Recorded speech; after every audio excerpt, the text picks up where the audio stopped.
in the week, you were down in Parliament, Westminster, UK, London. There was an APPG, All Party Parliamentary Group for Muscular Dystrophy UK. Was it for Muscular Dystrophy UK? Yeah, it was for Muscular Dystrophy UK. It was about specialist neuromuscular care in the nation, nationally. I see. So what were they campaigning for? What's the fight for on this ground? The fight for was about a lot of things, but majority about physiotherapy, improving that care in the Midlands, because in Leicester we're pretty poor on physiotherapy services. We've not got, I've not had a physio appointment for a long time since adult services and respiratory care. They're cutting. Wait, so you've not had physio at all in your adult life? Well, I've been to them once. That's crazy. Once. And you're a 26-year-old man with DMD. But they're not really trained for neuromuscular. They're not really trained for neuromuscular care as well. When I went there, couch was too hard. I couldn't lie on it, and they didn't even have a hoist to wait for it from. That's crazy. And then also the physio was scared to kind of touch me because she's not used to neuromuscular patients. I already had a 6-week block, so that doesn't help. So what I was calling for is community physio, so that they come to your house and they can show you the natural environment, really, because I think that would help. It would save the NHS money, really. And is that a plan that's been put together by Muscular Dystrophy UK, or is that something that's happening elsewhere? I know that in the northwest of England, my brother Andrew, 24 with Duchenne muscular dystrophy, has physiotherapy every single week at the neuromuscular centre in West Cheshire, in which we're really lucky to have. And, if there could be more neuromuscular centres, that would be great. But I think the idea of community-based physio would certainly be really good. But again, you talk about neuromuscular centres. There's one in the Midlands that I have gone to a couple of times where I talked to the physio and they've showed me I've told them that my hands are getting stiff, what kind of physio.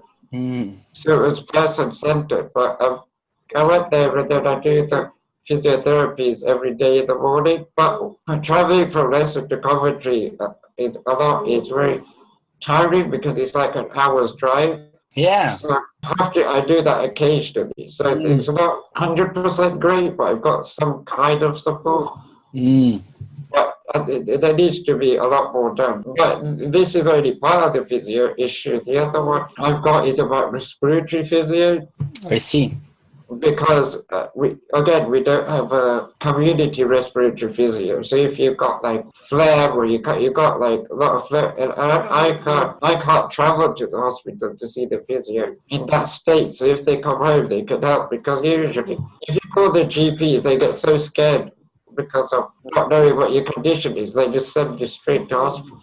And straight to hospital is not the care you need, because I've got cough assist machines and I've got everything at home. It's just for my mum or the carers to have a bit of support. Even I've rang them up a couple of times saying that I'm having problems, but they've never got back to me. They're inundated. The respiratory physio we had, Jo Smith, she was one of the best respiratory physios, but she's left because of the job load was just ridiculous. So they've replaced it with someone less senior as her. So I'm slightly worried about like getting chest infections and things because the support isn't there. It's a bit terrible. That's crazy. So, has there been a plan put together by Muscular Dystrophy UK as to what they specifically want, what was outlined, or was the APPG to more or less discuss what the best steps forward are? I think what it is the best steps forward so far, but we had professionals from the NHS there, but it would have been nice if you had representatives from CCGs there, clinical commissioning groups, because they hold all the power of making the decisions. And NHS, like, we were telling them about the issues we face, but the answers they give you, they're not very definite that oh, okay, this is what's going to happen. They always kind of say, well, we don't have the powers, the CCG's decision, so we're kind of stuck, which 2 years ago we had a similar meeting that this basically had the same kind of rhetoric of, we're sorry, but we can't really fully help.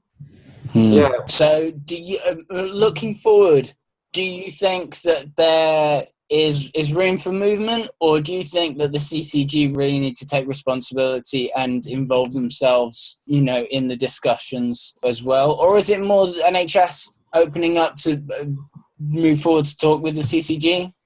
I think it's both, but I think your first point was right, that the CCGs need to, because there's no accountability, like with all this saying, oh, it's not me, it's them, or the CCG, Jesus says it's the NHS, but lives are getting messed with. Like, I've got a disease, we want things done quite quickly, really, because quality of life is important, and this does not help quality of life. It kind of makes me feel that there's so many advances on nutrition that we're living longer lives. But if we don't have the right care, and if nobody's accountable, then what is the point of extending your life, really, if this isn't in place? And a lot of the issues can be solved if the NHS and CCGs thought logically. Because with all these changes that they've made throughout the whole NHS, they've just ruined the whole system. It's so confusing for disabled people to know where can they ask for care, really. Yeah, absolutely. But I don't want to just be negative. I think there is quite a lot of positives. At least there was a meeting. At least we voiced our opinions. So I think PPGs are really important, so we can kind of fight on the governmental level, really, to change what little we can. Yeah, no, it certainly sounds like there was a lot going on. Did you say you were interviewed on ITV as well? Yeah, before the meeting, I was interviewed ITV outside London, and we were just trying to find out about similar things, that what kind of services are we lacking in the Midlands. I was talking about physiotherapy and respiratory and community, the same thing, and I think it's a good thing for the general public to watch and realise what the issues are, really, because they're quite hidden, really, so it's good awareness. So I'm happy that I was interviewed. Yeah, no, I think that's, for the time being, that's all we really can do. Keep creating awareness of how important physiotherapy is for neuromuscular patients, and keep trying to push it so that more and more people can get it through whatever means, if it's by these community-based means or an opening up of education for physiotherapists across the country, or getting more neuromuscular centres across the country, more easily accessible physiotherapy care. There was one more point I wanted to make. I just forgot that during the meeting, one of the NHS bosses, Caroline Young, said the issues that they're facing is that people, the money that they're getting is just for neurology, and it's not for special kind of neuromuscular needs. So helping muscular dystrophy, they're not really sure the difference between neurology or neuromuscular services. Mm-hmm. Quite shocking that they still don't know the difference. No, that's crazy. That's certainly something else to consider then, because as we say, in fact, we were speaking, and we might follow this up next week at some point with Michaela, maybe get John Hasty back on the show, and then we can all talk about it together and really discuss what the best steps forward are. Well, we'll sort something out next week. We'll keep moving forward. We'll keep pressing the issue, because it's as important, if not more so, than drugs and all the treatments on the line. It's a treatment that we already have, and it needs to be out more out there. So brilliant. Awesome episode of Muscle Out Talks, and we'll see you all soon. Thanks for watching. Bye.